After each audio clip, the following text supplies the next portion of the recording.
Hello students, welcome to Arc Institute of Education. आज की class में हम क्लास 10 से प्रोबेबिलिटी चैप्टर्स के बारे में बात करेंगे। चलिए, सबसे पहले हमें समझना होगा कि what is the meaning of probability.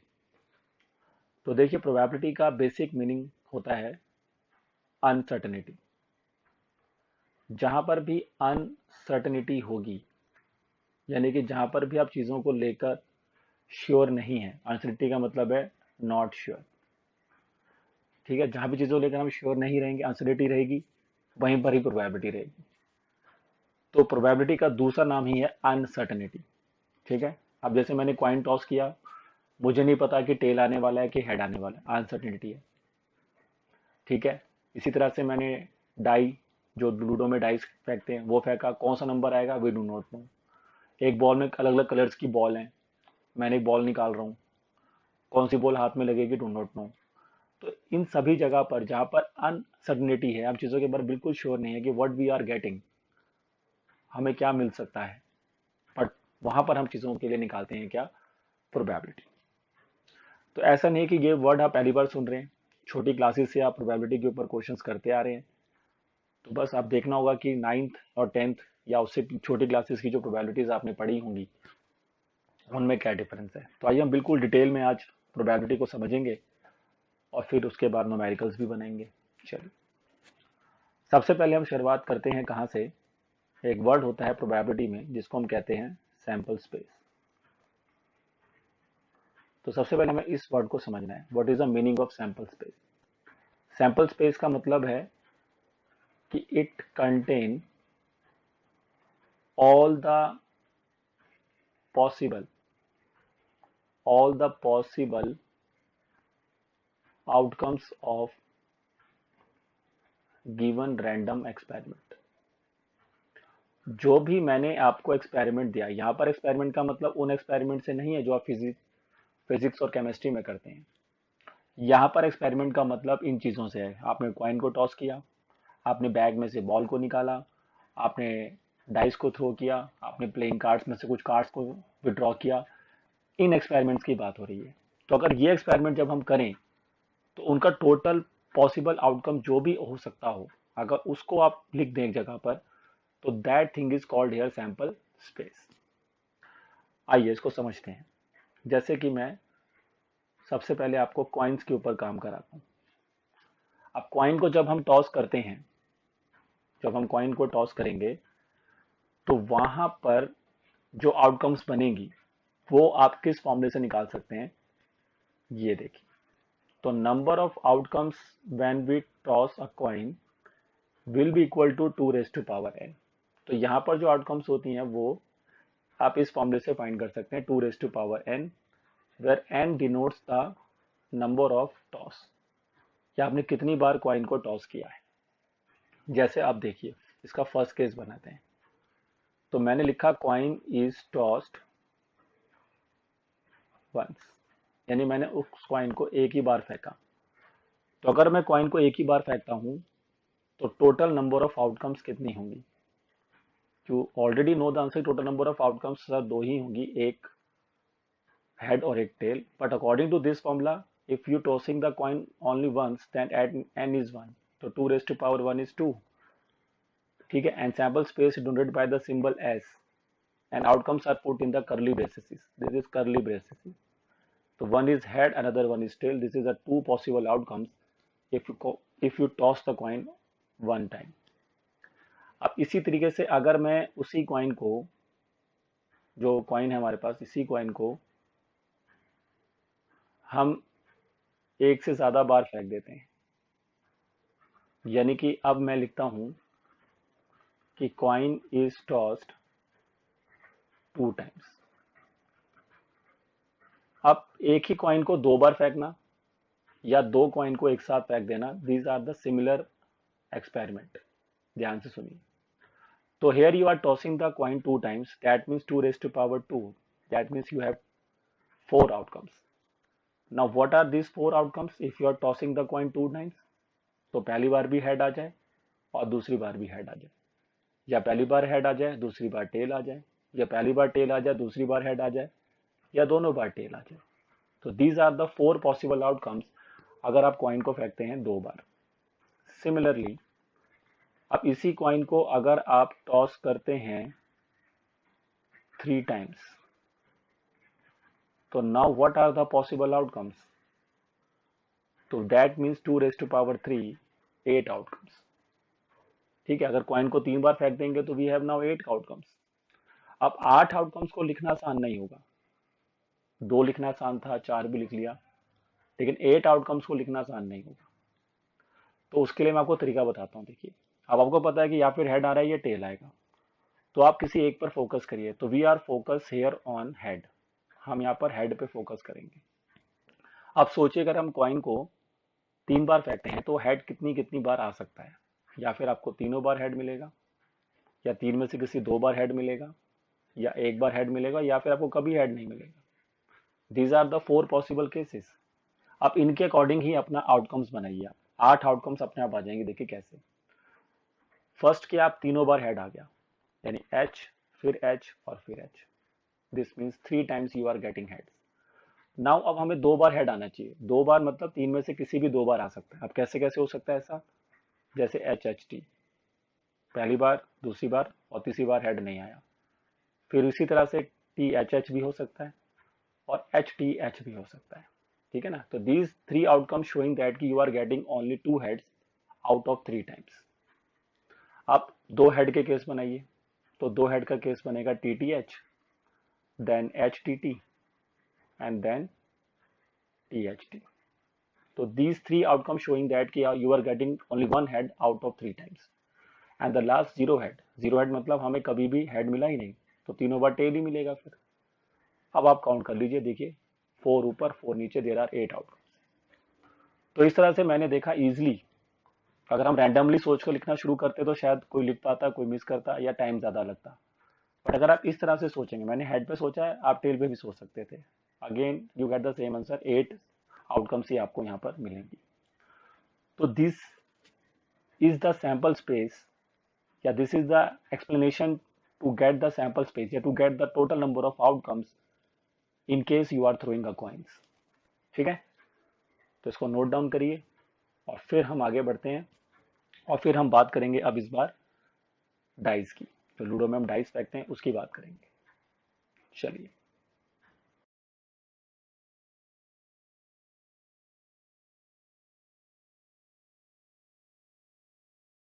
तो अब हम सेम प्रोसेस दोबारा फॉलो करेंगे सैंपल स्पेस का ही, और इस बार हम बात करेंगे डाइस की। तो डाइस के केस में अगर जब हम काम करते हैं तो इसको हम डाई भी लिखते हैं। ठीक है, तो इस केस में जो नंबर ऑफ आउटकम्स आपको मिलेंगी उसका फॉर्मूला होगा 6 रेज टू पावर n, और n यहाँ पे डिनोट करेगा नंबर ऑफ टॉसेस। देखिए जैसे लास्ट टाइम कॉइन पे 2 आया था, बिकॉज जब हम कॉइन को सिर्फ एक बार फेंकते हैं तो वी गेट 2 आउटकम्स, तो उसके बिहाफ पर वहां पर हमने 2 रेज टू पावर n बनाया। लेकिन अगर हम एक डाई को एक बार फेंक देते हैं तो वी गेट 6 आउटकम्स, तो उसके हिसाब से हमने 6 raise to power n formula create किया है। तो अब मैं लिखता हूँ डाई थ्रो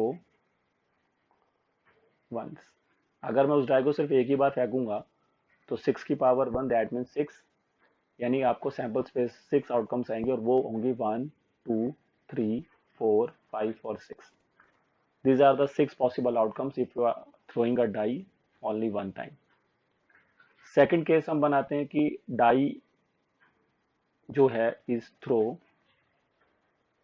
2 टाइम्स। अब यहां पर भी सेम चीज है, एक ही डाई को 2 बार फेंकना या 2 डाई को एक साथ फेंकना, बोथ आर सिमिलर एक्सपेरिमेंट्स। और यहाँ पे 6 raise to power 2, that means 36। तो now you are getting 36 outcomes because आपने डाई को 2 बार फेंका है। अब 36 आउटकम्स लिखना आसान तो नहीं होगा, तो ये आउटकम्स हम कैसे लिखेंगे देखिए, वो मैं आपको यहाँ पे बता देता हूँ। तो ये देखिए, अगर हम 2 डाई को एक साथ फेंकें या एक डाई को 2 बार फेंक दें तो 36 आउटकम्स जो हमें मिलेंगी वो ये आउटकम्स होंगी। उसके लिए आपको पहली डाई के सारे नंबर्स को इधर कॉलम वाइज ऐसे लिख देना है जैसे मैंने लिखा है 1 2 3 4 5 6, और उसी तरीके से आपको दूसरी डाई के नंबर्स को रो वाइज लिख देना है। फिर 1 को सबके साथ पेयर करना है, जैसे 1 1 फिर 1 के साथ 2, 1 के साथ 3, 1 के साथ 4, 1 के साथ 5, 1 के साथ 6, ऐसे फिर सेम प्रोसेस 2 के साथ, 3 और 4 और 6 के साथ आप फॉलो करेंगे, तो then you will get this 36 outcomes. ठीक है। अब इन 36 आउटकम्स में कुछ चीजें हमारे लिए काफी इंपॉर्टेंट रहेंगी, उनको समझते हैं। एक तो यहाँ पर एक वर्ड यूज होता है दैट इज कॉल्ड हियर डुप्लेट्स। डुप्लेट्स का मतलब होता है same number on both dice. दोनों डाइस पर अगर सेम नंबर आ जाए दैट इज कॉल्ड हियर डुप्लेट्स। तो यहाँ पर टोटल मिला के हमारे पास 6 डुप्लेट्स हो सकते हैं, जैसे 1 के साथ 1 आ रहा है, फिर 2 के साथ 2 आ रहा है, 3 के साथ 3, 4 के साथ 4, 5 के साथ 5 एंड द लास्ट वन 6 के साथ 6। तो these are the 6 possible duplets. Duplets mean same number on both the dice. बाकी फिर टीचर आपको इसके रिलेटेड कुछ भी क्वेश्चन आगे पूछ सकता है, वो तो हम बनाएंगे, but these are the possible outcomes when we are throwing a die 2 times. Similarly अगर आप यहाँ पे डाई 3 बार फेंकेंगे तो 6 रेज टू पावर 3 से we are getting here 6 raise to power 3, that means 216। 216 outcomes आपकी बन जाती हैं अगर आप उसी डाई को कितनी बार फेंक दें, 3 बार फेंक दें। बट 10th क्लास में अंदर आपको उस तरह के क्वेश्चंस नहीं मिलेंगे। 10th क्लास में हमारे पास पॉसिबल नंबर ऑफ थ्रोज जो डाई के लिए पॉसिबल हैं वो सिर्फ 2 हैं। हाँ, कॉइन के लिए आपके पास हो सकता है 3 तक आ जाए क्वेश्चंस, बट डाई में नहीं आएंगे अभी। ठीक है। तो अब हमने कॉइन कवर कर लिया, हमने डाइस कवर कर लिया, and now we are going for playing cards. ठीक है। For that we are creating some space here. तो आइए।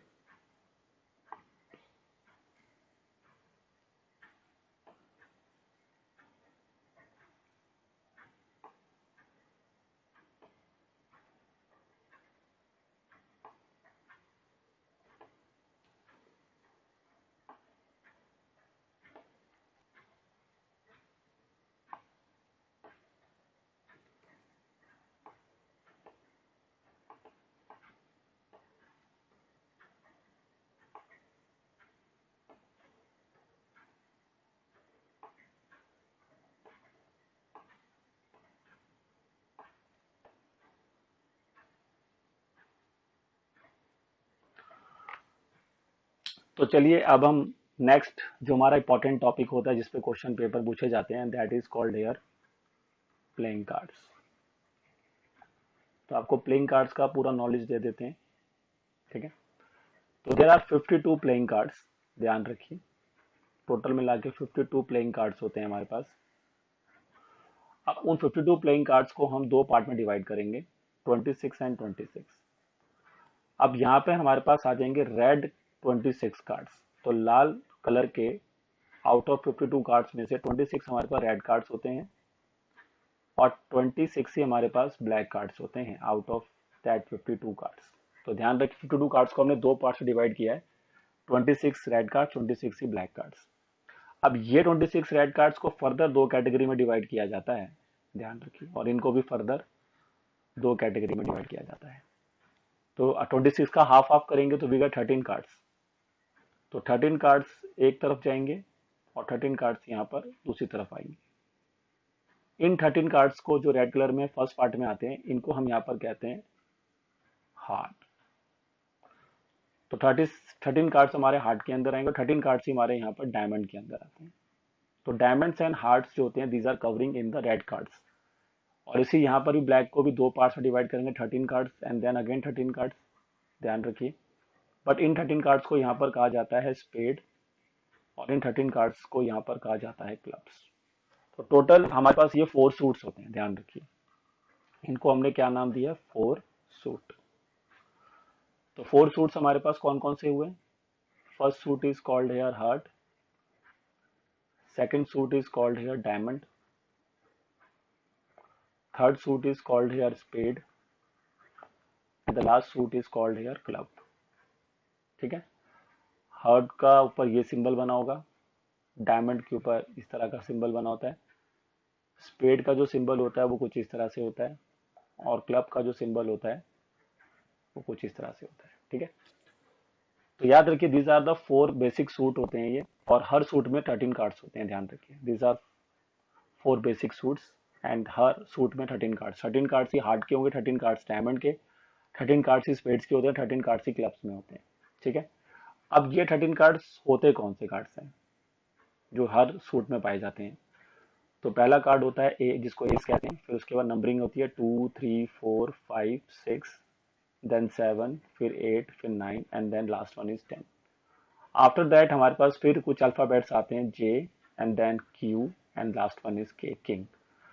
तो यहाँ पर ए का मतलब होता है एस कार्ड, जे का मतलब होता है जैक, क्यू का मतलब होता है क्वीन एंड के का मतलब होता है आपका किंग। ये जो जैक, क्वीन और किंग्स होते हैं, अब देखो यही 13 कार्ड्स आपके हर सूट में मौजूद है, यानी कि every card repeat itself 4 times. तो ये आपको बात नोट में याद रखना है कि एवरी कार्ड्स यहाँ पर कितनी बार आपको दिखाई देता है, 4 टाइम्स। जैसे मैंने आपसे पूछा कि किंग कितने होंगे, तो 4 ही किंग होंगे, बिकॉज एक किंग होगा हार्ट का, एक किंग डायमंड का, और एक किंग स्पेड का, और एक किंग क्लब्स का। इसको आप ऐसे याद रखो, ये 4 देश हैं। These are 4 different countries and every country has its own king, own queen and own jack। और बाकी के जो 10 लोग हैं वो उनके मतलब सेवादार हो गए, वर्कर्स हो गए, ऐसे याद रख लो। तो हर देश में 13 लोग ही रहते हैं, ध्यान रखिए। और उसमें से इस तरह से 13 जो लोग रहते हैं वो ये हैं, और उसमें जो मेन 3 लोग होते हैं हमारे, जिनके ऊपर फेस बना होता है, तो इनको हम फेस कार्ड कहते हैं। इसमें जो जैक, क्वीन और किंग होते हैं, these also known as face card, because इनके ऊपर फेस बना होता है। तो जैक कितने होंगे हमारे पास, बताओ? 4। 4 हमारे पास जैक होंगे, 4 ही हमारे पास क्वींस होंगी, और 4 ही हमारे पास किंग होंगे। तो टोटल फेस कार्ड्स कितने हुए बताओ? 12। Out of this 12 face card, 6 are red in colour and 6 are black in colour.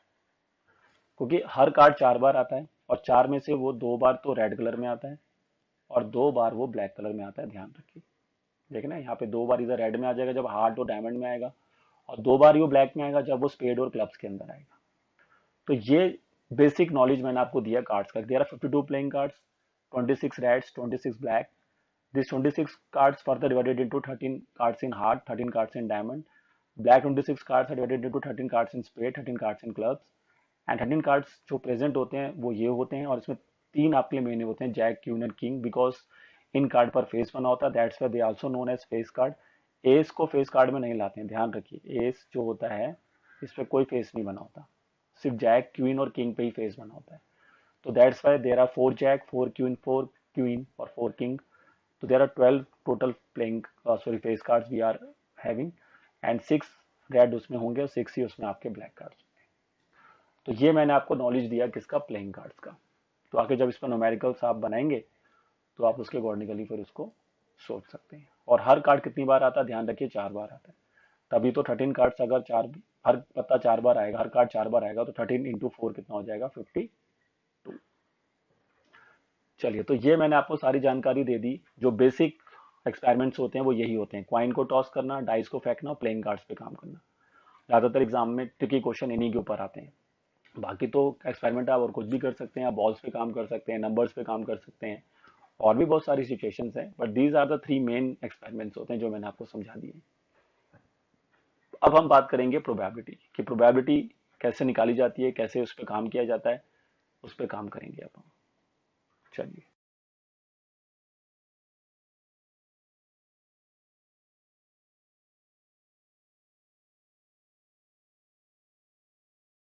तो हमने पहला कॉन्सेप्ट अपना क्लियर कर लिया सैंपल स्पेस का। अब नेक्स्ट जो इंपॉर्टेंट कॉन्सेप्ट यहाँ पर आता है, that is called here event. Now what is the meaning of event? Event को आप ऐसे समझिए, a part of subset, a part of sorry subset कर रहा हूं, a part of sample space. जो पीछे आपने सैंपल स्पेस बनाया, ये उसी का एक पार्ट है, उसी का एक हिस्सा है, तो उसको हम इवेंट कहते हैं। क्योंकि हम प्रोबेबिलिटी किसकी निकालते हैं, हमेशा इवेंट की। First we do the experiment, then we write the sample space, and then we go for the probability of the event. मैं थोड़ा समझाता हूँ आपको, देखिए। जैसे अभी आपने देखा कि अगर मैं क्वाइन इज टॉस्ड करता हूँ 2 टाइम्स, तो उसका सैंपल स्पेस क्या बना था बताओ? टोटल मिला के 4 आउटकम्स आई थी ना। एच एच आया था, एच टी आया था, टी एच आया था और टी टी आया था, यही 4 आउटकम्स आई थी।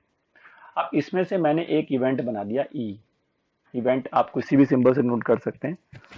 तो मैंने एक इवेंट बना दिया ई नाम से। अब इस ई इवेंट को मैंने क्या नाम दिया, गेटिंग अ वन हेड।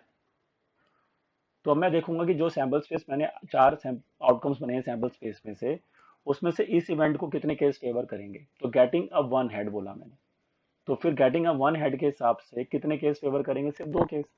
एक आएगा एच टी और एक आएगा टी एच, क्योंकि इन्हीं दो आउटकम से मुझे एक हेड मिलता है। तो ये इवेंट हो गया, और जो कि इसी सैंपल स्पेस का क्या है, एक पार्ट है, क्योंकि देखो ना एच टी और टी एच इसी का पार्ट है। ऐसे आप और भी ये बना सकते हैं। मैंने एक नेक्स्ट इवेंट बना दी ए, और उसमें मैंने लिख दिया गेटिंग नो हेड। अब गेटिंग नो हेड मतलब मुझे हेड नहीं चाहिए, तो फिर क्या आएगा, टी टी, क्योंकि सिर्फ एक यही तो ऐसे आउटकम्स है जिसमें हेड नहीं आ रहा है। तो इस तरह से आप जो इवेंट्स क्रिएट करते हैं out of the sample space से इवेंट्स क्रिएट की जाती है, और फिर इन्हीं इवेंट्स का फिर हम क्या बाद में फाइंड करते हैं, प्रोबेबिलिटी। तो इवेंट क्या है, is a part of sample space. ठीक है। अब इवेंट्स के भी बहुत सारे टाइप्स होते हैं जो आप बड़ी क्लासेस में पढ़ेंगे, बट उसमें से दो मेन टाइप्स मैं आपको बता देता हूँ, या तीन मेन टाइप्स। पहला टाइप इसमें एक होता है, उसका नाम होता है श्योर इवेंट। तो श्योर इवेंट कौन है, अब श्योर अगर आप हो गए तो भैया उसके आने की जो संभावना है, प्रोबेबिलिटी है, तो 100% हो गया। तो उसको हम ऐसे लिखेंगे, प्रोबेबिलिटी ऑफ श्योर इवेंट। ई मतलब इवेंट ऐसे लिया जो श्योर इवेंट है। तो probability of sure event is always 1, और you can also call it 100%। तो याद रखिए, जो प्रोबेबिलिटी होता है श्योर इवेंट का वो 100% है, कि भाई वो तो होके रहेगा। ठीक है ना, तो ऐसे को हम श्योर इवेंट कहते हैं। सेकंड, उसके बाद एक इवेंट होती है, उसको हम कहते हैं यहाँ पर इम्पॉसिबल इवेंट। इम्पॉसिबल इवेंट नाम से बता जो हो ही नहीं सकता। तो ऐसी इवेंट का प्रोबेबिलिटी कितना होगा, 0। अब जैसे मैंने डाइस फेंका और मैंने बोला क्या प्रोबेबिलिटी है कि आपको 7 मिलेगा, तो भाई डाई फेंकने पर 7 नहीं आ सकता, क्योंकि डाई में 6 ही नंबर होते हैं, 1 2 3 4 5 6, तो 7 कैसे आएगा। तो जिस इवेंट का प्रोबेबिलिटी 0, जिसके आने की संभावना बिल्कुल शून्य है, 0 है, दैट इज इम्पॉसिबल इवेंट। और जिसके आने की संभावना बिल्कुल 100% है, दैट इज श्योर इवेंट। और एक इवेंट हमारे लिए और बहुत इंपॉर्टेंट होते हैं, that is called equally likely events. Equally likely events. Equally likely events का मतलब ये होता है कि सभी को आने का जो है सेम चांस मिलेगा। यानी कि इसको हम एक तरीके से कैसे लेंगे, अनबायस्ड। जब हम अनबायस्ड रहते हैं तो सभी को सेम चांस मिलता है होने का, जिसको हम फेयर भी कहते हैं। हाँ, जैसे अब कई बार क्या होता है कि जो रेफरी होता है मैच में, हमने कहते हैं ये तो बायस्ड है। उसको, रेफरी को बायस्ड बोलने का मतलब क्या है कि भाई वो एक ही टीम का साथ दे रहा है, उसी के अकॉर्डिंगली आंसर दिया जा रहा है, मतलब उसके अकॉर्डिंग रिजल्ट दिया जा रहा है। लेकिन अगर हम अनबायस्ड रेफरी देते हैं तो उसका मतलब ये है कि वो न्यूट्रल है। तो अनबायस्ड का मतलब इस तरह से, तो जब भी अनबायस्ड चीज होगी तभी इक्वली लाइकली इवेंट होगा। जैसे अगर मैं डाई लेता हूँ, अब डाई में 6 नंबर होते हैं, 1 2 3 4 5 6, तो वहां पर सभी नंबर के आने के चांसेस बिल्कुल बराबर है। जितना चांस 1 के आने का उतना चांस 2 का आने का, जितना ही चांस 3 आने का है। तो सभी को इक्वली लाइकली है वो। ऐसा नहीं है कि अब मैं डाई फेंकूंगा तो 1 बहुत बार आएगा as compare to other numbers, ऐसा नहीं होता वहां पर। तो ऐसी कई बार उसमें लिखा भी होता है कि there is a unbiased die, there is a unbiased coin. अब याद है, अगर आपको शोले फिल्म देखा हो, बॉलीवुड अगर आपकी ये फिल्म है ये, अगर आपने देखी हो, तो उसमें उसके पास एक कॉइन होता है, अमिताभ के पास, अमिताभ बच्चन जो एक्टर है। अब उस कॉइन के दोनों तरफ ही हेड होता है। तो वो कैसा कॉइन हुआ, वो तो बायस्ड कॉइन हो गया, क्योंकि उसमें तो हमेशा हेड ही आएगा, फिर टेल तो कभी आएगा नहीं, तो फिर टेल को आने के चांस तो वहां पे कभी मिला ही नहीं। तो वो वहां पर इक्वली लाइकली नहीं हुआ। फिर इक्वली लाइकली कॉइन कैसा होगा, जो नॉर्मल कॉइन आप यूज कर, जिसमें एक तरफ हेड और एक तरफ टेल होता है। तो वहां पर दोनों के आने के चांसेस बिल्कुल इक्वली लाइकली है। जितना परसेंट चांस जो है हेड आने का रहेगा, उतना ही परसेंट चांस जो है टेल आने का भी रहता है वहां पर। तो इसको कहते हैं इक्वली लाइकली इवेंट। समझ में आ रहा है आपको। तो इक्वली लाइकली इवेंट मतलब जिसमें सभी इवेंट को होने के, सभी चीजों को होने के समान अधिकार उनको दिया गया है, तरीके से ऐसे याद रखें। ठीक है, तो ये कुछ बेसिक इवेंट्स मैंने आपको बताई हैं जो आपको ध्यान में रखना है। अब बात होती है कि हम किसी भी चीज का प्रोबेबिलिटी कैसे फाइंड करते हैं, और प्रोबेबिलिटी से जुड़ी कुछ और बातें मैं आपको बताता हूँ। तो उसके लिए वी नीड सम स्पेस, तो मैं स्पेस बना लेता हूँ। आप इनको कॉपी करना चाहें तो कर सकते हैं, वीडियो पॉज करें और कॉपी कर लें। चलिए,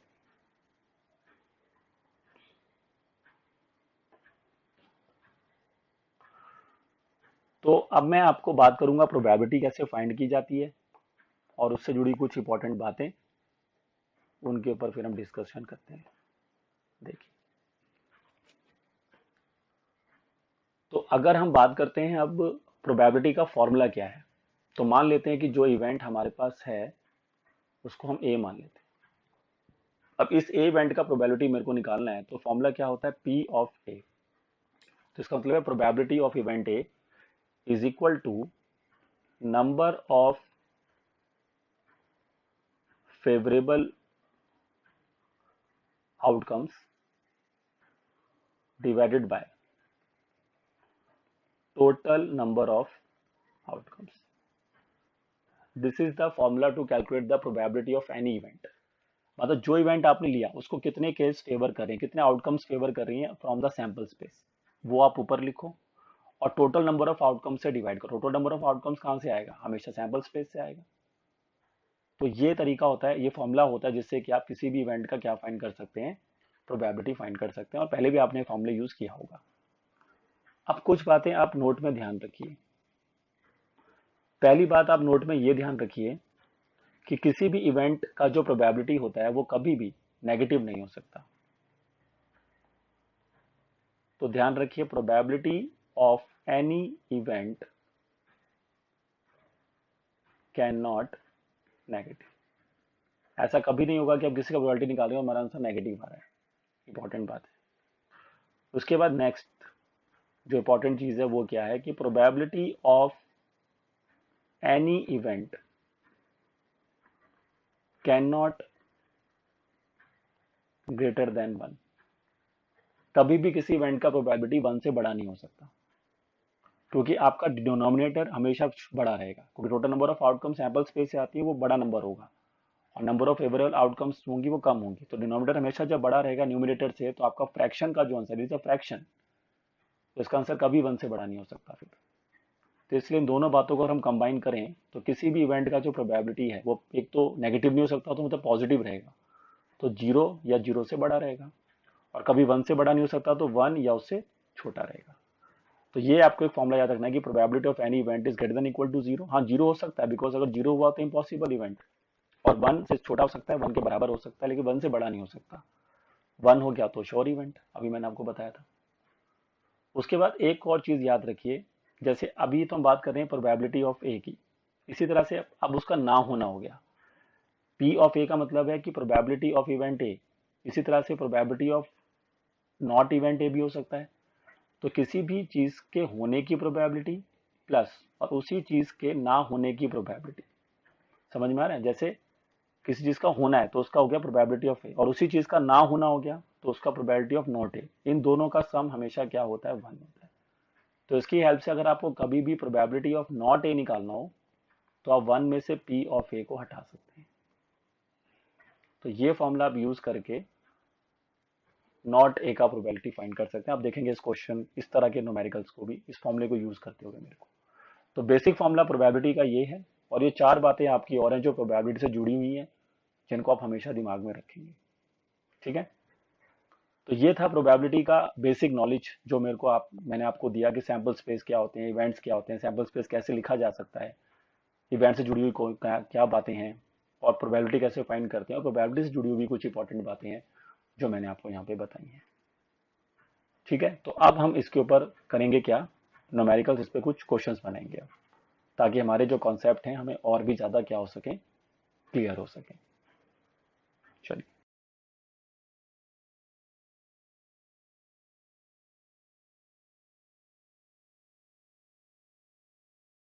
के कॉन्सेप्ट्स को समझने के बाद अब हम क्या करने जा रहे हैं, क्वेश्चंस बना रहे हैं। पहले हम एनसीईआरटी क्वेश्चंस करेंगे 15.1।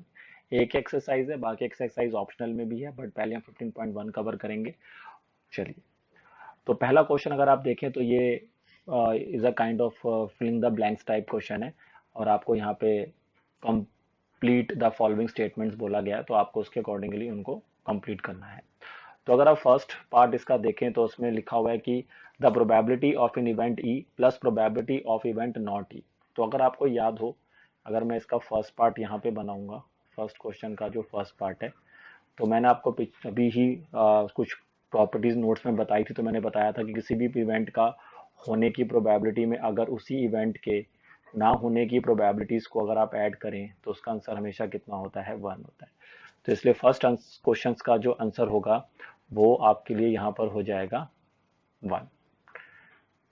ठीक है, तो फर्स्ट क्वेश्चन का जो आंसर हम यहाँ पे लेंगे वो हम ले लेंगे 1। तो इसका आंसर यहाँ पे आप लिखिए 1। ठीक है, चलिए, तो अगर हम नेक्स्ट क्वेश्चन देखें तो कहता है probability of an event that can not happen, मतलब एक ऐसी इवेंट जो कभी नहीं हो सकती है, उस इवेंट का प्रोबेबिलिटी क्या होगा। तो अगर हम इसका सेकंड पार्ट बनाते हैं तो उसमें कह रहा है कि probability on event that can not be happen, तो उसको मैंने आपको कहा था उसकी प्रोबेबिलिटी हमेशा कितनी होती है, 0। और ऐसी इवेंट को मैंने क्या नाम दिया था, आपको याद होगा, ऐसी इवेंट को हमने नाम दिया था इम्पॉसिबल इवेंट। तो इसी तरह से यहाँ पर आप लिख सकते हैं जिसका प्रोबेबिलिटी 0 होगा, और साथ साथ इसको हमने नाम दिया है इम्पॉसिबल इवेंट, जो मैंने आपको यहाँ भी बताया है। ठीक है, चलिए अब इसका थर्ड पार्ट देखिए। थर्ड पार्ट देखिए तो कहता है probability on of an event that is certain to happen is. ठीक है, जो उस इवेंट की हमें प्रोबेबिलिटी निकालना है जो सर्टेन टू हैपन है, मतलब कि सर्टेनिटी आ गई, अनसर्टेनिटी की बात ही नहीं कर रहा। तो जहां पर सर्टेनिटी हो गई है, अगर आपको क्वेश्चन थोड़े से व्यू नहीं हो रहे होंगे तो आप अपने सामने एनसीईआरटी रखिए 15.1, मैं वहीं से क्वेश्चन रीड कर रहा हूँ। ठीक है, अगर थोड़े से क्वेश्चन का जो फॉन्ट है अगर आपको छोटा नजर आता है तो आप एनसीईआरटी से भी उनको देख सकते हैं। तो probability of event that is certain to be happen होता है, तो उसकी प्रोबेबिलिटी हमेशा कितनी मैंने आपको बताई थी, उस इवेंट का जो प्रोबेबिलिटी होता है वो हमारे लिए होता है हमेशा सर्टेन टू हैपन है, तो उसका प्रोबेबिलिटी हमेशा 1 होता है, क्योंकि ये श्योर इवेंट होती है। तो याद रखिए जिस इवेंट का प्रोबेबिलिटी 1 है तो उसके होने के चांसेस बिल्कुल 100% है, और ऐसी इवेंट को मैंने क्या नाम दिया था, श्योर इवेंट। ठीक है, ये सारी चीजें मैं पहले ही बता चुका हूँ, इजिली आप आंसर दे सकते हैं। कह रहा था sum of the probability of all the elementary events of an experiment कितना होगा। अगर हम सारे इवेंट्स की प्रोबेबिलिटीज को ऐड करें, जैसे मान लीजिए आपने कोई सैंपल स्पेस लिया और उसके सारे इवेंट्स की प्रोबेबिलिटीज का अगर आप सम अप कर देंगे ना, तो उसका आंसर भी हमेशा कितना होता है, 1 होता है। तो ध्यान रखिए सारी इवेंट्स की प्रोबेबिलिटीज का सम अप करने के बाद भी जो आंसर होता है वो 1 होता है। ठीक है, इसको आप अगर लिखना चाहें तो आप इसको कुछ इस तरह से लिख सकते हैं कि समेशन ऑफ, अगर आई गोज टू 1 से लेकर n तक जाता है तो P ऑफ I जो होता है इसका आंसर हमेशा 1 होता है। ठीक है, समेशन का मतलब सम अप होता है, जैसे P1 P2 P3 ऐसे सारी इवेंट्स की प्रोबेबिलिटीज को अगर हम सम करें तो उसका आंसर हमेशा हमें कितना मिलेगा, 1 मिलेगा। फिफ्थ क्वेश्चन कहता है probability of an event greater than और equal to and less than और इक्वल टू। तो मैंने अभी आपको पीछे बताया था कि किसी भी इवेंट का जो प्रोबेबिलिटी होता है वो 0 और 0 से बड़ा और 1 या 1 से छोटा होता है। तो उसने बोला है ग्रेटर देन और इक्वल टू, तो अगर वो ग्रेटर देन और इक्वल टू बोल रहा है तो यहाँ पर आ जाएगा 1, और लेस देन और इक्वल टू बोल रहा है तो यहाँ पर आ जाएगा 0। ठीक है, तो जो कॉन्सेप्ट मैंने आपको पीछे बताए थे उसी से आप इजिली सेकंड क्वेश्चन को यहाँ पे बना सकते हैं। ठीक है, तो सॉरी फर्स्ट क्वेश्चन के सारे पार्ट बना सकते हैं। अब सेकंड क्वेश्चन में आप देखें तो इसमें आपको बताना है कि इसमें से कौन सा इक्वली लाइकली आउटकम्स है। तो आपको याद, अभी मैंने बात करी थी इक्वली लाइकली इवेंट्स की। तो इक्वली लाइकली मैंने बताया था कि जहां पर सभी के होने को सेम चांसेस दिया जाता है, सभी के होने का इक्वल चांस रहता है, तो वहां पर इक्वली लाइकली इवेंट्स की बात की जाती है। तो फर्स्ट केस में जैसे उसने क्या पूछा है कि a driver attempt to start the car and the car starts और डज नॉट स्टार्ट। तो इस केस में अगर हम बात करते हैं तो यहाँ पर अगर हम बात कर रहे हैं तो इस केस में ये श्योर इवेंट, सॉरी मतलब इक्वली लाइकली इवेंट आपके लिए नहीं होगा। ठीक है, तो ये आपके लिए इक्वली लाइकली इवेंट इसलिए नहीं होगा क्योंकि यहाँ पर अब ड्राइवर जो है कार स्टार्ट करता है, कार स्टार्ट होगी नहीं होगी वो तो कई सारी चीज़ों पे डिपेंड करता है। हो सकता है कि जब आप कार स्टार्ट करें तो ज़्यादातर केसेस में कार स्टार्ट ही हो जाए, और बहुत कम कम ऐसे चीज़ें मिले जहाँ पे कार स्टार्ट ना हो पाए। तो it is not an equally likely. Equally likely event का मैंने मतलब आपको समझाया था पहले भी, एक बार मैं दोबारा क्लियर करना चाहता हूँ कि जैसे डाइज होता है, अब डाइज में 6 टोटल फेस होते हैं जिसमें 1 2 3 4 5 6 नंबर लिखे होते हैं। अब वहां पर अगर मैं उस डाई को इन्फिनाइट टाइम्स फेंकता हूँ, मतलब अनगिनत बार आप उस डाई को फेंकें, तो सभी के चांसेस वहां पर आने के इन्फिनाइट टाइम्स ही होंगे एक तरीके से, मतलब कि सभी को आने के चांसेस बराबर हैं। ऐसा नहीं है कि उस डाई को अगर मैं फेंकूंगा तो 1 के आने के चांसेस बहुत ज्यादा है एज कम्पेयर टू, तो जैसे वो बायस्ड हो गया। जैसे अगर मान लीजिए आपने डाई फेंके जा रहे हैं और आपको 6 ही हर बार मिले जा रहा है, बाकी नंबर आ ही नहीं रहे हैं, तो ऐसी डाई को हम फेयर डाई नहीं कहते। ये ऐसे डाइस फिर हमारे लिए बाइज्ड हो जाती हैं, ये इक्वली लाइकली आउटकम्स नहीं आएंगे उसमें। तो समझिए मेरी बात को कि मैं क्या कहना चाह रहा हूँ। इक्वली लाइकली इवेंट्स का मतलब एक तरीके से है कि सभी के होने के चांसेस बिल्कुल बराबर हैं, किसी के साथ पार्शलिटी नहीं हो रही है वहां पर, ऐसे समझिए आप। तो ये इक्वली लाइकली इवेंट नहीं हो सकता है पहला, तो इसमें नो लिख दीजिए। सेकंड में पूछ रहा है कि player attempt to shoot basketball और शी और ही शूट और मिस द शॉट। तो इसमें भी इक्वली लाइकली नहीं होगा, क्योंकि अगर वो बास्केटबॉल में फेंकने की कोशिश करता है बास्केट में बॉल को, तो वो कह रहा है कि ही और शी शूट और मिस द शॉट, मतलब बास्केट में बॉल गिरेगी या नहीं गिरेगी। तो वो भी कई सारी सिचुएशन पे डिपेंड करता है वहां पर कि उस प्लेयर में कितना चीजें हैं। वो एक एक्सपीरियंस प्लेयर होगा तो ऑब्वियसली बात है ज्यादा बार फेंक पाएगा, अगर वो एक अनएक्सपीरियंस प्लेयर होगा तो शायद हर बार मिस ही करेगा। तो इसमें भी इक्विलाइटली इवेंट का कोई भी चांसेस नहीं है, तो इसमें भी नो आ जाएगा। थर्ड केस में अगर हम बात करते हैं तो वहां पे लिखा हुआ है कि वहां पर ट्रू एंड फॉल्स क्वेश्चन है। तो ट्रू एंड फॉल्स क्वेश्चन के सही और गलत होना, ऑब्वियसली बात है उसका एक क्वेश्चन अगर आपके पास है तो वो सही होगा या गलत होगा, दे इज इक्वली लाइकली। 50% उसके सही होने के चांसेस हैं एक तरीके से, और 50% ही उसके गलत होने के चांसेस हैं एक तरीके से। तो दोनों के होने के चांसेस बिल्कुल बराबर हैं, तो ये आपके लिए थर्ड केस जो होगा यहाँ पर यस हो सकता है। और फोर्थ क्वेश्चन में कह रहा है बेबी इज बॉर्न, अगर कोई बच्चा पैदा होता है तो बॉय होगा कि गर्ल होगा, तो there is a equal chance, there is a equal chance कि वो बॉय हो सकता है, there is equal chance there is a girl हो सकता है। ऐसा नहीं है कि बॉय के होने के चांसेस ज्यादा रहेंगे और गर्ल्स के होने के चांसेस उससे काफी कम होते हैं, ऐसा नहीं होता है। There is a equal chance for both and कि चाइल्ड बॉय होगा कि गर्ल होगा, तो ये भी इक्वली लाइकली आउटकम्स हो सकता है। तो पहले दो इक्वली लाइकली नहीं है, बाकी के दो इक्वली लाइकली इवेंट्स में काउंट किए जाएंगे। ठीक है, तो ये हो गया आपका क्वेश्चन 2। तो आइए अब चलते हैं क्वेश्चन नंबर 3 की ओर। क्वेश्चन नंबर 3 को अगर आप ध्यान से पढ़ें तो कहता है why is tossing a coin considered to be a fair way of deciding which team should get the ball at the beginning of the football game.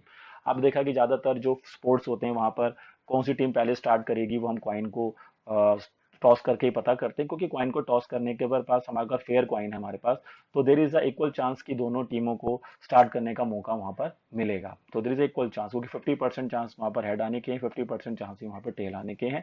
तो there is a equal chance, ये equally likely events होता है, इस that's why कि हम वहां पर उसको यूज करते हैं। प्योर थ्योरेटिकल क्वेश्चन है, तो इसलिए आप इसको कर सकते हैं। ठीक है, तो आइए अब चलते हैं हम क्वेश्चन नंबर 4 पे।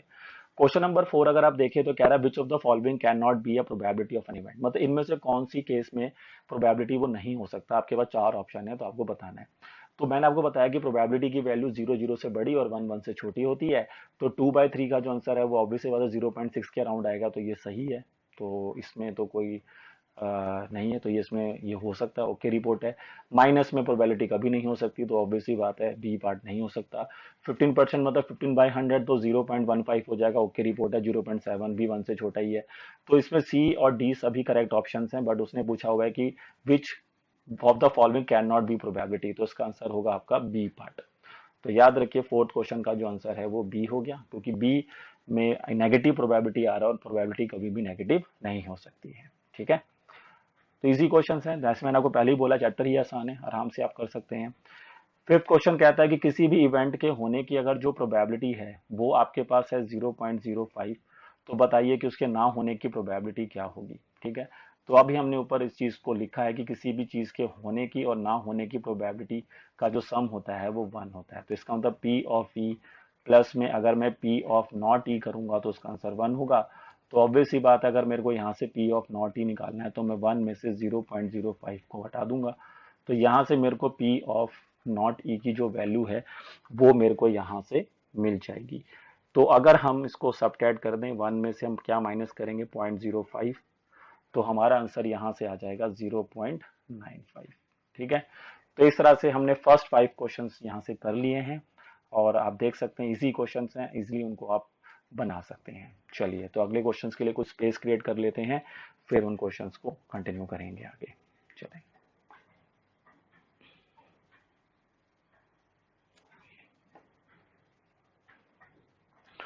तो आइए अब हम स्टार्ट करते हैं क्वेश्चन नंबर अपना 6 से। चलिए,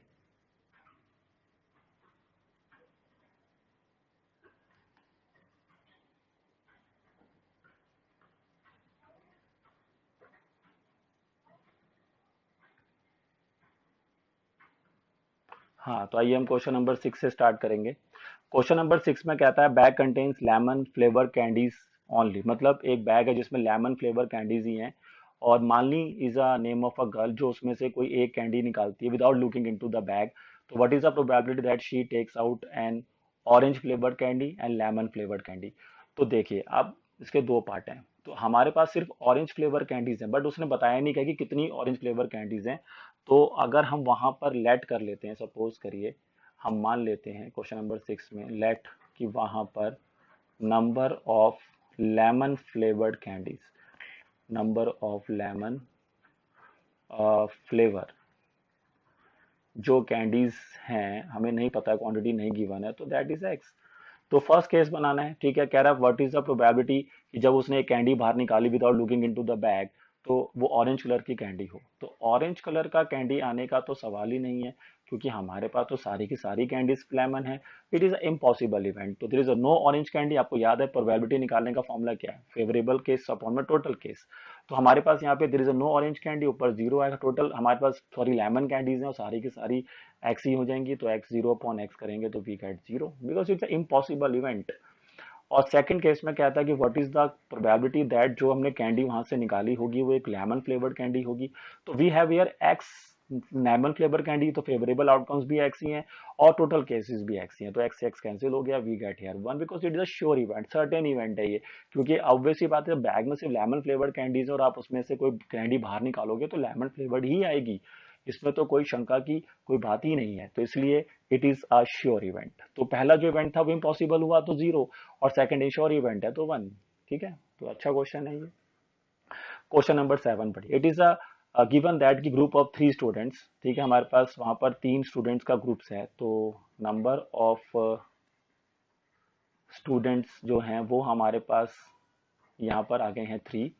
तो कहता है कि the probability the two students not having the same birthday is 0.992। मतलब कि प्रोबेबिलिटी दिया हुआ है कि प्रोबेबिलिटी ऑफ टू स्टूडेंट, कोई दो बच्चे हैं जिनका एक ही दिन में बर्थडे आ जाए, उसकी प्रोबेबिलिटी ना होने की मतलब कि एक ही दिन में उनका बर्थडे ना हो, उसकी प्रोबेबिलिटी है 0.992।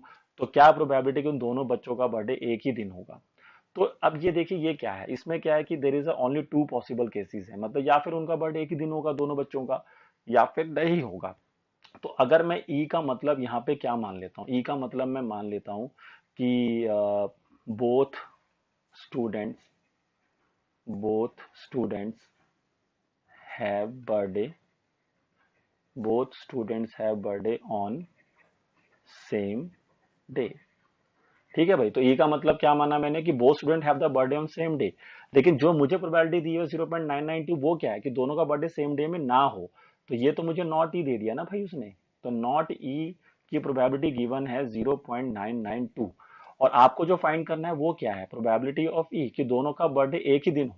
तो ऑब्वियस ही बात है, उन दोनों का बर्थडे एक ही दिन होने की प्रोबेबिलिटी और दोनों के बर्थडे का एक दिन ना होने की प्रोबेबिलिटी का सम कितना होगा, वन होगा। तो यहां से आप इजिली पी ऑफ ई की वैल्यू फाइंड कर सकते हैं, वन माइनस पी नॉट ई करके। ठीक है, तो बस अब आपको करना कुछ नहीं है, आपको वन में से 0.992 को माइनस कर देना है। ठीक है, तो वन में से आप 0.992 को माइनस करिए और आपका आंसर आ जाएगा। तो ये आंसर आपको कितना मिलेगा बताइए, तो ये आंसर आपको मिलेगा 0.008। ठीक है, वन में से 0.992 सब्ट्रैक्ट करेंगे, तो this is your question number 7। तो क्वेश्चन नंबर 7 को आपको इस तरह से यहाँ पर बनाना था। चलिए, तो अब हम क्वेश्चन नंबर 8 और 9 की ओर चलते हैं। साथ साथ कॉपी करते रहिए चीजों को, ठीक है, समझते रहिए। चलिए,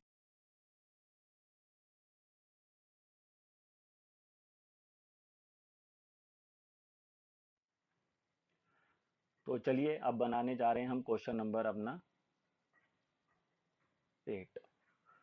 क्वेश्चन नंबर 8 को अगर आप ध्यान से पढ़ें तो क्या था, बैग कंटेन 3 रेड बॉल्स। तो हमारे पास जो नंबर ऑफ रेड बॉल्स हैं यहाँ पर वो हो गई 3, और नंबर ऑफ जो हमारे पास यहाँ पे ब्लैक बॉल्स हैं वो आपके लिए हो गई यहाँ से कितनी, number of black balls is 5।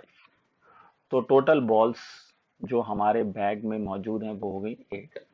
तो कहता है कि ball is drawn at random from the bag, bag में से एक बॉल निकालिए और क्या प्रोबेबिलिटी है कि वो बॉल जो होगी रेड कलर की होगी। फर्स्ट केस है कि क्या प्रोबेबिलिटी है जो बॉल मैंने निकाला कि एक रेड बॉल मुझे वहां से मिलेगा। तो ऑब्वियस सी बात है, रेड बॉल मेरे पास 3 है, तो फेवरेबल केस हो गए 3, डिवाइड में टोटल केस होता है तो 8 हो गया, क्योंकि वी हैव टोटल बॉल्स 8।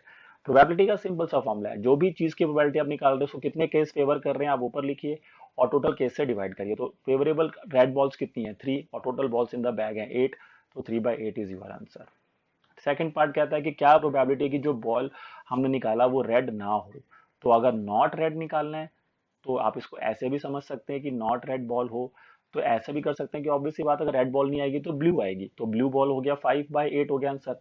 और नहीं तो आप वो भी लॉजिक लगा सकते हैं कि अब रेड बॉल का ना आना अगर हमें निकालना है तो 1 में से प्रोबेबिलिटी हटा दीजिए रेड बॉल के आने की, वही चीज हो गया ना, किसी का होना और ना होने की प्रोबेबिलिटी का सम 1 होता है, तो वैसे भी कर लेंगे तब भी आपका आंसर 5/8 ही आएगा। तो आप सीधा रेड बॉल का ना आना ब्लू बॉल से भी समझ सकते हैं और ऐसे भी कर सकते हैं जैसे मैंने भी यहाँ पे किया है। तो क्वेश्चन नंबर 9 पे चलते हैं। ये क्वेश्चन नंबर 9 कहता है बॉक्स कंटेन 5 रेड मार्बल्स। तो यहाँ पर हमारे पास जो रेड मार्बल्स की क्वांटिटी है वो हो गई आपके लिए 5, और व्हाइट मार्बल्स भी हैं हमारे पास कुछ यहाँ पर। तो व्हाइट मार्बल्स की जो क्वांटिटी है वो हमारे पास हो गई है 8, और there are some green marbles also. तो ग्रीन मार्बल्स का क्वांटिटी हमारे पास हो गया यहाँ पर 4। So total marble in the this box is 8 + 5 is 13 + 4 is 17। ठीक है, 17 टोटल मार्बल्स हो गए। अब कहता है कि इस बॉक्स में से एक मार्बल आप निकालें तो क्या प्रोबेबिलिटी है कि फर्स्ट केस में कह रहा है कि वो एक रेड मार्बल होगा। तो बस पता करिए कि रेड मार्बल क्वांटिटी कितनी है, 5, टोटल मार्बल्स हैं 17, वेरी इजी। सेकंड पार्ट कहता है कि क्या प्रोबेबिलिटी है कि वो एक व्हाइट मार्बल होगा। तो व्हाइट मार्बल बताइए कितने हैं हमारे पास, फेवरेबल चेक करिए व्हाइट के लिए 8/17, very easy. Now the third part कहता है कि वो नॉट ग्रीन, नॉट ग्रीन, देखिए ध्यान से देखिए, कह रहा है कि क्या प्रोबेबिलिटी है कि वो मार्बल ग्रीन ना हो। तो ऑब्वियस सी बात है अगर वो मार्बल ग्रीन नहीं होगा तो वो रेड और व्हाइट में से कोई एक होगा। समझिए मेरी बात को कि अगर वो मार्बल ग्रीन नहीं होगा तो जो मार्बल आया है वो ग्रीन नहीं है, तो ऑब्वियस सी बात है वो रेड या व्हाइट में से कोई एक होगा। तो रेड और व्हाइट मिला के कितने मार्बल है हमारे पास, 13। तो हम यहाँ पर 8 + 5 करेंगे और डिवाइड में 17, तो वी गेट हियर 13/17। ठीक है, इस बात को क्लियर करिए, मैंने क्या किया यहाँ पर 8 + 5 किया। तो 8 + 5 क्यों किया, बिकॉज हमें ग्रीन मार्बल नहीं चाहिए, तो ऑब्वियसली बात है जो मार्बल होगा वो रेड या व्हाइट में से कोई एक होगा। तो we have red marbles here 5 and white marbles are 8, total marbles जो ग्रीन को छोड़कर हमें मिले देयर आर 13 मार्बल्स, तो 13/17 इज योर। और आप इस क्वेश्चन में ऐसा भी कर सकते थे कि आप पहले ग्रीन मार्बल की प्रोबेबिलिटी निकाल लें, ग्रीन मार्बल की प्रोबेबिलिटी हो जाएगी 4/17, और उसको फिर 1 में से सबट्रैक्ट कर दें, तब भी आपका आंसर 13/17 जो है वो आपको यहाँ पर मिल जाएगा। ठीक है, तो इस तरह से हमने फर्स्ट 9 क्वेश्चंस कवर कर लिए हैं। अब हम बाकी क्वेश्चंस कवर करेंगे। ठीक है, तब तक आप इसको कॉपी करिए और फिर हम आगे बढ़ते हैं। तो आइए क्वेश्चन नंबर 10 से स्टार्ट करेंगे। क्वेश्चन नंबर 10 अगर आप देखें तो उसमें कहता है पिगी बैंक कंटेन 150 पैसा कॉइन्स। यानी कि हमारे पास यहाँ पे जो नंबर ऑफ 50 पैसा कॉइन्स हैं वो है हमारे पास 100। उसके बाद कहता है 20 हमारे पास ₹2 कॉइन्स हैं, तो नंबर ऑफ ₹2 कॉइन्स जो है हमारे पास वो है 20। उसके बाद कहता है हमारे पास 10 जो है वो 5 रुपीज, जो 5 कॉइन्स मतलब 5 रुपीज कॉइन्स है, तो 5 रुपीज कॉइन्स जो हमारे पास हैं वो हमारे पास हैं 10। ठीक है, और देन अगर आप इन सबको ऐड कर लें तो टोटल कॉइन्स आपके पास हो गए 130। तो there are 130 coins out of that की 50 पैसा कॉइन्स हैं 100, हंड्रेड्स हैं ₹2 वाले कॉइन्स 20 और ₹5 वाले कॉइन्स हमारे पास 10 है। तो कह रहे it is equally likely that one of the coins will fall out when a bank is turn upside down. तो अगर हम पिगी बैंक को ऐसे मतलब अपसाइड डाउन करते हैं तो वहां से कोई भी कॉइन के आने के चांसेस बराबर हैं, कोई भी कॉइन वहां से बाहर नीचे गिर सकता है। तो क्या प्रोबेबिलिटी कि जो कॉइन बाहर गिरेगा वो 50 पैसा कॉइन होगा, ये हमारा फर्स्ट पार्ट है कि हमें जो कॉइन मिलेगा वो एक 50 पैसा कॉइन होगा। तो ऑब्वियस सी बात है 50 पैसा कॉइन के कितने फेवरेबल केस हुए, 100, टोटल केस हो गए आपके 130, कैंसिल आउट करा तो आंसर आ गया 10/30। Very simple question. तो आइए अब इसका अगर हम सेकंड पार्ट बनाते हैं, तो सेकंड पार्ट में हमसे वो कह रहा है कि क्या प्रोबेबिलिटी होगी कि जो कॉइन हमने वहां पे गिरा उस पिगी बैंक में से वो आपका 5 रुपीज कॉइन नहीं होगा। तो नहीं होगा की जब बात हो रही है तो पहले होने की प्रोबेबिलिटी निकालिएगी। तो क्या प्रोबेबिलिटी है कि जो कॉइन मुझे मिला वो ₹5 कॉइन ही होगा। तो 5 कॉइन्स मेरे पास, 5 रुपीज के कॉइन्स मेरे पास कितने हैं, देखिए 10 आउट ऑफ 130, तो दिस इज बिकम्स 1/13। और अगर मेरे को निकालना है कि वो नॉट अ ₹5 कॉइन होगा तो मैं 1 में से माइनस कर दूंगा कि वो ₹5 कॉइन है। ठीक है, यही होता है, ना होने की प्रोबेबिलिटी को हटा दे देंगे तो आ जाएगी। तो 1 में से 1/13 को माइनस करिए and you get 12/13 is your answer. ठीक है, तो इस तरह से हम क्वेश्चन नंबर 10 को यहाँ से कर सकते हैं इजिली। चलिए अब आगे चलते हैं, अब क्वेश्चन नंबर 11 को बनाते हैं, थोड़ा स्पेस क्रिएट कर लेते हैं। और तो आइए क्वेश्चन नंबर 11 करते हैं। क्वेश्चन नंबर 11 में हमें दिया हुआ है कि Gopi buys a fish from his for his aquarium. तो शॉपकीपर ने उसको क्या किया, shopkeeper takes out 1 fish at random from the tank containing 5 males fish. और तो शॉपकीपर के पास एक टैंक है, उस टैंक के अंदर नंबर ऑफ मेल फिशेस और कुछ होंगी उसमें फीमेल फिशेस। तो उनकी क्वांटिटी क्वेश्चन में गिवन है। तो आप देख सकते हैं जो नंबर ऑफ मेल फिशेस हैं वो हमारे को दे रखी हैं 5 और number of female fishes they रखी हैं 8। तो हमारे पास टोटल फिशेस हो गई 13। तो कह रहा है कि क्या प्रोबेबिलिटी है कि जो फिश उसने निकाली थी वो एक मेल फिश होगी। इतना आसान क्वेश्चन देखिए। तो मेल फिश के होने के चांसेस होंगे, मेल फिश है हमारे पास 5, टोटल फिशेज हैं 13। Very simple, 5/13 is the answer. Question number 12 अगर आप देखें तो उसमें क्या रहा, game of chance of consist of spinning a arrow. जैसे सामने डायग्राम बना हुआ है, देखिए उसमें एक एरो सा दिख रहा होगा और ये स्पिनिंग सा एक बना रखा है। इसको अगर हम स्पिन करेंगे और ये एरो जिस नंबर को पॉइंट करेगा वो हमें मिल जाएगा। ठीक है, तो वही लिखा हुआ है, game of chance consist of spinning an arrow which comes to rest pointing at one of the numbers 1 से लेकर 8 तक नंबर्स उसमें लिखे गए हैं। तो कह रहा है कि these are equally likely outcomes हैं। तो what is the probability that it will be a point a at 8। तो क्या प्रोबेबिलिटी है कि फर्स्ट केस में कह रहा है कि वो पॉइंट करेगा पॉइंट टूवर्ड्स 8। तो 8 आने के चांसेस कितने होंगे, तो 8 हमारे पास कितनी बार आ रहा है इस पूरे स्पिन के अंदर, एक ही बार आएगा। तो 1/8, तो टोटल हमारे पास 8 नंबर हैं। ठीक है, बहुत ही इजी क्वेश्चन है। अब नेक्स्ट कहता है कि वो पॉइंट करेगा टूवर्ड्स ऑड नंबर। तो अगर वो एक ऑड नंबर को पॉइंट करेगा तो आप देखिए 1 से 8 के बीच में कितने ऑड नंबर्स होते हैं। तो 1 के 8 के बीच में कौन कौन ऑड नंबर आएगा, 1 आएगा, 3 आएगा, 5 आएगा और 7 आएगा। तो 4 ऑड नंबर्स मिले हमारे को। तो टोटल फेवरेबल आउटकम्स होगी 4 आउट ऑफ 8। तो आंसर हो गया 1/2। थर्ड पार्ट का ये करते हैं इसका। थर्ड पार्ट कहता है कि जो नंबर हमें मिलेगा वो 2 से बड़ा होना चाहिए। क्या प्रोबेबिलिटी है कि जो हम स्पिन घुमाएंगे तो एरो उस नंबर को पॉइंट करेगा जो कि ग्रेटर देन होगा 2। तो ग्रेटर देन 2 हमारे पास कितने नंबर हुए यहाँ पर, 3, 4, 5, 6, 7, 8, ये सभी नंबर ग्रेटर देन 2 होंगे। तो out of 8 numbers there are 6 numbers जो कि 2 से बड़े हैं। तो आंसर हो गया 6/8। इसको सिंप्लीफाई करें तो 3/4 is your answer. Fourth part में कह रहा है कि नंबर लेस देन 9 होगा, कि जो नंबर मेरे को मिलेगा वो लेस देन 9 होगा। तो आप देख सकते हैं सभी नंबर 9 से छोटे हैं। तो टोटल नंबर्स फेवरेबल भी 8 हो गए, टोटल नंबर भी 8 हो गए। तो इसको कहेंगे आप फाइनल। क्योंकि इसने बोला कि कितने नंबर हैं जो 9 से कम होंगे, वो लेने पड़ेंगे ना आपको यहाँ पे। तो लेस देन 9 तो सारे नंबर हैं 1 से लेकर 8 तक। तो फेवरेबल भी 8 हो गए, टोटल भी 8 हो गए। तो आंसर आपका 1 हो गया। तो इस तरह से आप क्वेश्चन नंबर 12 को बना सकते हैं। चलिए अब थोड़ा स्पेस क्रिएट करते हैं और बाकी बचे हुए क्वेश्चंस को फिर बनाते हैं।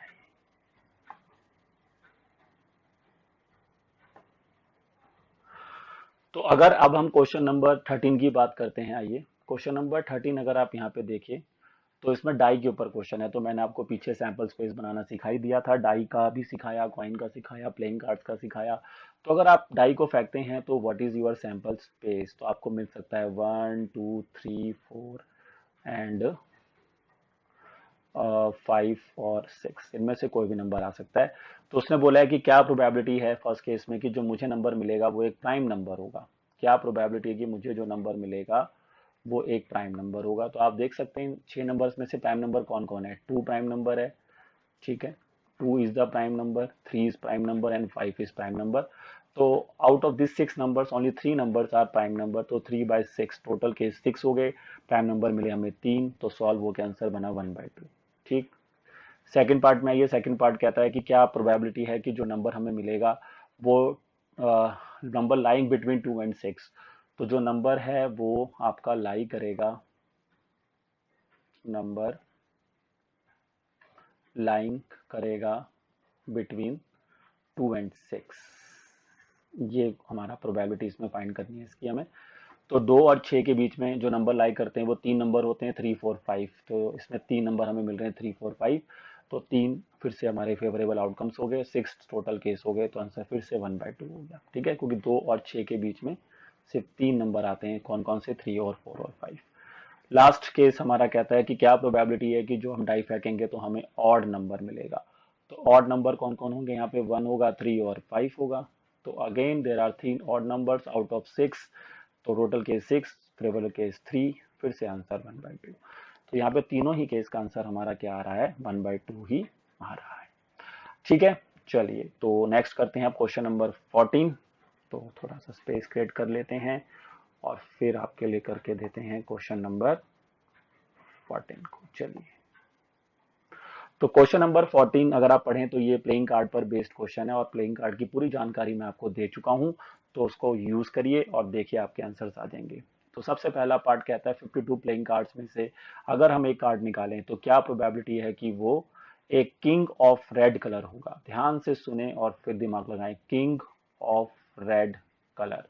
तो मैंने आपको बताया था कि किंग हमारे पास होते हैं 4 और हर पत्ता 4 बार ही आता है, हर कार्ड 4 बार आता है, जिसमें से 2 बार वो रेड में होता है और 2 बार ब्लैक में होता है। तो 4 किंग हमारे पास टोटल होंगे, जिसमें से 2 हमारे पास रेड किंग होंगे, 2 ब्लैक किंग होंगे।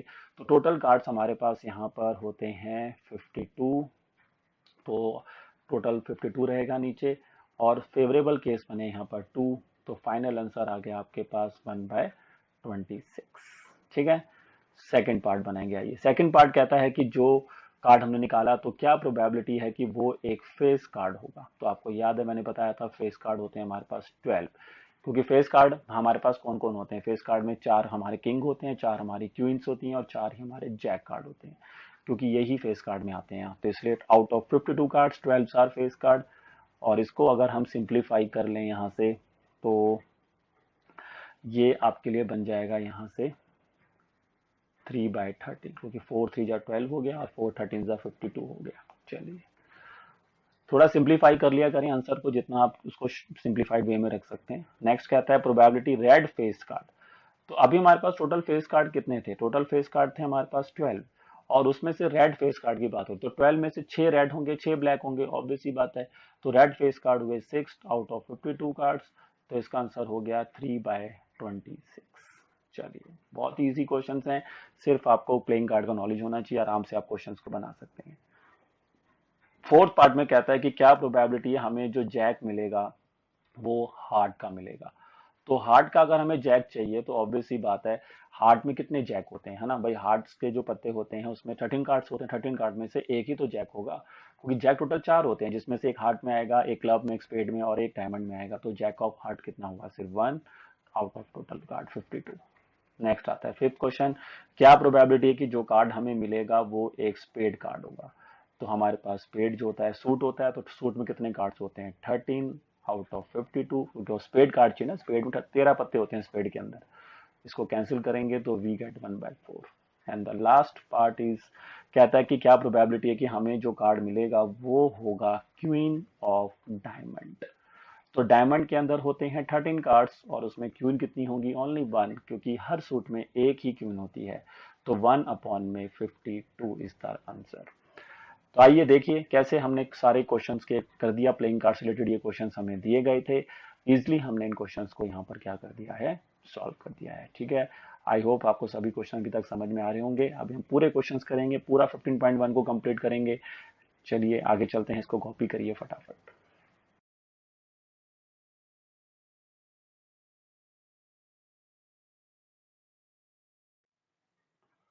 तो आइए अब हम करने जाएंगे, क्वेश्चन नंबर हमारा है अब, क्वेश्चन नंबर इज 15। चलिए, क्वेश्चन नंबर 15 भी प्लेइंग कार्ड रिलेटेड है, लेकिन थोड़ा सा उसमें चेंजेस किए गए हैं। आइए क्या चेंजेस हैं, कहता है कि हमने 5 कार्ड्स कौन कौन से हैं, 10 जैक, एक कार्ड 10 का, एक हमारे पास जैक का है, और queen king and S of diamond. मतलब डायमंड का जो सूट होता है उसमें से हमने कुछ कार्ड्स को क्या कर दिया है, ये जो हमारे पास कार्ड्स हैं इनको हमने क्या कर दिया, वहां से रिमूव कर दिया। लिखिए, लिखा हुआ है ना 5 कार्ड्स, अच्छा सॉरी रिमूव नहीं करा है, हमारे पास यही कार्ड है, सॉरी गलत पढ़ लिया था मैंने। क्वेश्चन कह रहा है कि 5 कार्ड्स है हमारे पास, जैसे 52 कार्ड्स होते हैं, इस बार हमारे पास सिर्फ 5 ही कार्ड्स हैं। और वो 5 कार्ड्स जो उसने लिए हैं वो सारे डायमंड से लिए हैं। तो 5 कार्ड जो लिए हैं वो डायमंड से लिए। उसने क्या क्या लिया है, एक कार्ड उसमें 10 लिया है, दूसरा कार्ड जो है उसमें उसने वो क्वीन लिया है, फिर नेक्स्ट कार्ड जो उसमें उसने लिया है वो किंग लिया है, और उसके बाद लिया है 10 क्वीन और किंग, और उसके बाद एक एस का पत्ता लिया है। यही 5 कार्ड्स जो हैं उसने यहाँ से लिए हैं। ठीक है, तो क्वीन हो गया, ये सॉरी इधर आना चाहिए था, जैक, और उसके बाद इस ये उसने यहाँ पर 4 5 कार्ड्स की बात करी है। फिर कहता है कि are well shuffled with their face downward, उनको नीचे की तरफ उनका फेस किया और उनको शफल कर दिया, और उनमें से कोई एक पत्ता निकाला, तो क्या प्रोबेबिलिटी है कि जो कार्ड हमें वहां से मिलेगा वो होगा। इस बार देखिए टोटल कार्ड्स हमारे पास सिर्फ कितने हैं सर, 5, और उन्हीं 5 कार्ड्स में से हमें प्रोबेबिलिटीज को ढूंढना होगा। तो क्या प्रोबेबिलिटी कि जो कार्ड मुझे मिलेगा वो एक क्वीन होगी। तो क्वीन अब मेरे पास कितनी है, out of this 5 cards only 1, तो आंसर हुआ 1/5। वेरी सिंपल, थोड़ा सा चेंजेस किया क्वेश्चन में बस। कह रहा है कि if the queen is drawn at put aside, मतलब जो तुम्हारे को पहले केस में क्वीन मिला उसको निकाला और उसको वापस वहां पे नहीं रखा, उसको हटा दिया, तो क्या प्रोबेबिलिटी जब मैं सेकंड कार्ड निकालूंगा तो वो एक एस कार्ड होगा। तो अब मैं अगर सेकंड पार्ट बना रहा हूं तो उसमें क्या किया गया कि क्वीन का जो कार्ड है वो एक्चुअली में वहां से क्या कर दिया, रिमूव कर दिया। तो ऑब्वियस सी बात है मेरे पास वहां पे क्वीन नहीं होगी, टोटल कार्ड बचेंगे 4, और उनमें कह रहा है कि क्या प्रोबेबिलिटी जब कार्ड निकालोगे सेकंड वाला तो वो आपका एक एस का कार्ड होगा। तो एस हमारे पास कितने होंगे, क्योंकि आप क्वीन तो यहाँ से हटा दीजिए आप, तो एस हमारे पास इसमें एक ही बार आ रहा है। देखिए आउट ऑफ कितने कार्ड हो रहे हैं, अब 4 ही कार्ड हो रहे हैं, तो 4 कार्ड में सिर्फ एक ही एस हमारे पास अवेलेबल है। और इसका ए पार्ट है, ये सेकंड का ए पार्ट है, और सेकंड का जो बी पार्ट है उसमें कह रहा है कि अब क्या प्रोबेबिलिटी है कि हमारे को एक क्वीन कार्ड मिलेगा। तो सर अब हमें क्यून तो मिल ही नहीं सकता, क्योंकि क्यून तो हमने हटा दिया वहां से, तो उन 4 कार्ड्स में क्यून है ही नहीं, तो इम्पॉसिबल इवेंट हो गया, 0/4 is 0, so it is a impossible event. ठीक है, इस तरह से हम क्वेश्चन नंबर 15 को बनाएंगे। तो आइए अब क्वेश्चन नंबर 16 भी कर लेते हैं फटाफट। क्वेश्चन नंबर 16 कहता है 12 हमारे पास डिफेक्टेड पेन्स हैं जिनको हमने 130 गुड वंस में मिला दिया है। तो मतलब कि हमारे पास यहाँ पर जो नंबर ऑफ डिफेक्टेड पेन्स हो गए वो हमारे पास कितने हो गए, 12, और जो नंबर ऑफ हमारे पास क्या है, गुड पेन्स, मतलब गुड पेन्स का मतलब है जिनमें कोई खराबी नहीं है, ऐसे पेन्स हमारे पास कितने हैं, 132। तो सर फिर हमारे पास यहाँ पर टोटल पेन्स कितने हो गए, टोटल पेन्स हमारे पास आ गए यहाँ पर कितने बताएंगे आप, 144। ठीक है भाई, टोटल डिफेक्टेड पेन्स हमारे पास थे 12, उनको उठा के मैंने 132 जो मेरे पास 132 जो अच्छे पेन थे उनमें मैंने एक्सीडेंटली उनको मिक्स कर दिया। और it is not possible to just look at the pen and tell whether it is defected और नॉट डिफेक्टेड। तो उसमें से कोई एक पेन मैंने निकाला, तो क्या प्रोबेबिलिटी है कि जो पेन मेरे को वहां से मिलेगा वो गुड वन होगा। तो ठीक है भाई, तो प्रोबेबिलिटी ऑफ हमें निकालना है गुड पेन। तो बताइए हमारे पास यहाँ पे गुड पेन कितने हैं, गुड पेन है हमारे पास 132 और टोटल पेन है हमारे पास 144, और इसको आप सॉल्व कर देना, इसको सिंप्लीफाई कर देना, वो आपका आंसर होगा। ठीक है भाई, तो इजी क्वेश्चन थे, आराम से बना लिए हमने, 16 भी कर लिया हमने। ठीक है, चलिए तो थोड़ा सा स्पेस क्रिएट करते हैं और क्वेश्चन नंबर 17 और 18 को बनाते हैं फिर फटाफट। चलिए तब तक आप इसको कॉपी कर लें, और मैं रिमूव कर देता हूँ इसको। अब चलिए आपने कॉपी कर दिया होगा, तो इसको रिमूव करते हैं थोड़ा सा स्पेस बनाते हुए।